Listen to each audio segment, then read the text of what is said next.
Okay. External style sheets. That means we are going to write the script in a separate file. So let me write this. I'm going to write a script type text / JavaScript, and language is JavaScript. And also the src, that is where the script is there. I'm writing, let's say, I'll write my.js. So this is the file, my.js. And actually, I'm going to create a new file. Sorry. src equal my.js, save it. I'll create new file. This is the JavaScript file, the same kind of JavaScript which I have written in the previous one. I'll add it here. Right now you can see the calculations, everything here. Actually, as I said, the semicolon is optional, just showing the end of the statement, but that is optional here. Unlike the Java, semicolon is compulsory. But this one, the JavaScript, it's not compulsory. So let's save this as my.js in the same location, because this is also using the reference in absolute and relative referencing, which I said. In absolute referencing, the exact path need to be given. In relative referencing, the relative path related to the HTML file, where is the JavaScript, like that you have to give the JavaScript file, my.js, which is in the same location as desktop, and this HTML is also there in the desktop, so it can locate the file. Both are in the same location, so giving name is enough.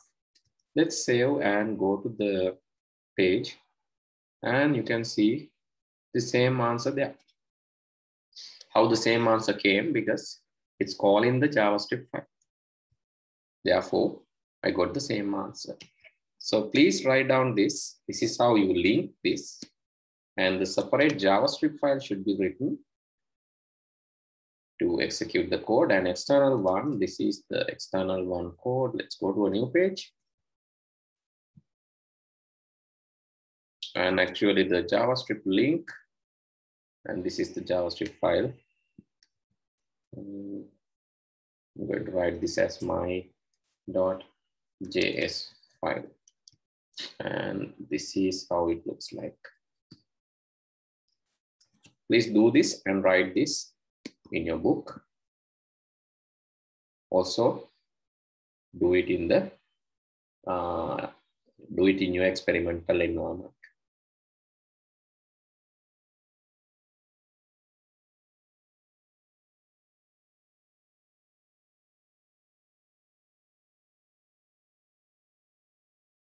Okay.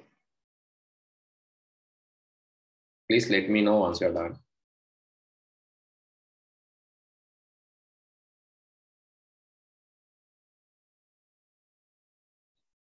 Okay, let's do a quick internal style. Inline is like, it's inconvenient. Inline, giving inline everything is difficult, because inline you have to give as an attribute. So let's do internal one to get inputs and produce output. And after that, you can think of applying that as external also. And so let's move to this one. Now, I think you can easily understand these things because we learn about the variable operators, all these things previously in Python, no? And also in Java. So now it's not a magic, because you can understand these things easily, right? So that is why we did programming earlier. Otherwise, like, I have to explain about operators again and variables again here itself, right? Okay, let's use the internal script again. I'm shifting back to the internal one. And what I'm going to do is I'm going to use a form this time, and using this form, I'll take some inputs. Form method is get, and also the form name is, let's say, my details without any spaces, right? My space details, not something like that. It is my details. a single word in, because this is going to be a variable. My details. That's why without spacing, without any space, I'm just put in here because it's easy to use there. Then action is where this form is going to be submitted. It is hash, nowhere, just this page. Let's write inside the form few paragraphs. The first paragraph is having the, okay, number 1. Let's say input type is a number and name is, say, N1, self clause, and let's add 3 numbers, find the total and the average, number 1, number 2, number 3, 2 and 3 here. Okay, now the paragraph that is displaying a button, input type button, input type button, button, name, input type button, name, add input type button, name, add, okay, add. That is the first button. And there's another button, input type button. This is multiply. And input type, another button. Actually, this is reset. Input type reset, clear. It's clear in the text. And to display something, let's add another paragraph. This one I'm going to display input type text. And this is a read only one. Read only equal read only. Yeah, because I just, and display the results. Name is result. Okay, let's create this form and let me save this and show you the preview of this. You can see the output. Something wrong. I cannot see the first 2 values. Value is not given. Value, not for this. For buttons, I have to give the values. Name, value, and value is also add. This is, let's say, btn add. And here also btn multiply. btn simple multiply, and the value is multiply. Okay, done. Save, go refresh, 3 numbers, add multiply reset, add space multiply space reset. Okay, number 1, I cannot type any text here because it's automatically disabled because this is a number. I can increase or decrease the number, or I can type the number, it's even like, so let's say some numbers. And when I click that, I need the result here. Multiply, I need the result here, and the reset, need the result. Reset need to be cleared, right? Okay, let's do the strip part now. Var num1 equal document dot my details dot document dot my details dot value that I need to pass int because I want to convert that to integers. This is number 1, number 2, number 3, and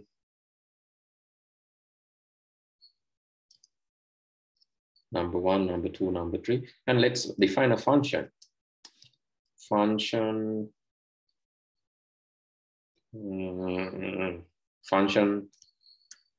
add nums, or functions f1, a simple one. Function f1. will get all the numbers.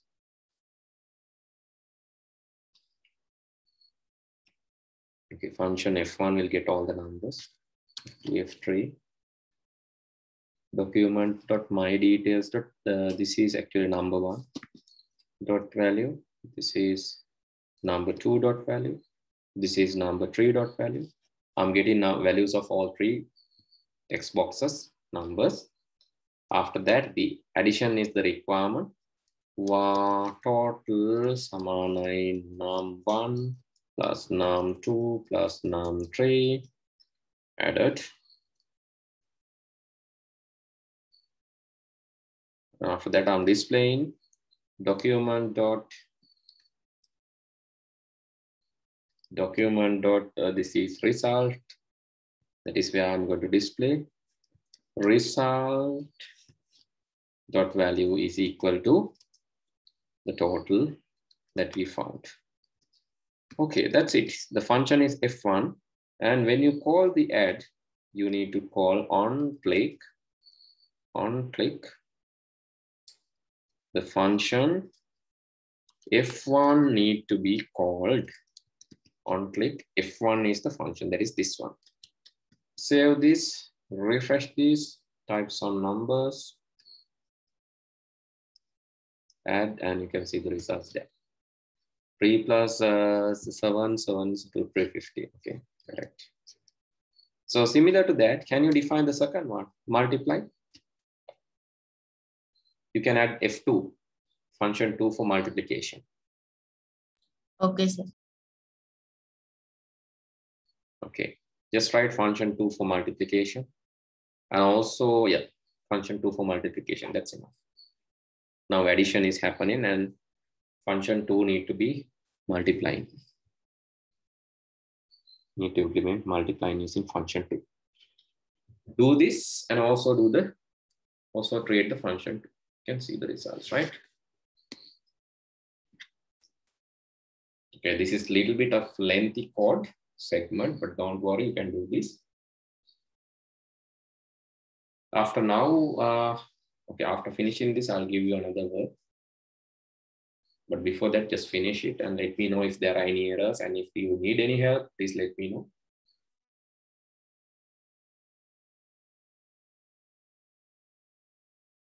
Right, please try to create this calculator, which is from the calculator.net. So I need just the mathematical part, addition, subtraction, multiplication, division, equal, and all. And you can type the numbers and you can backspace the numbers, and you can find the answer, some number when multiplied by some another number.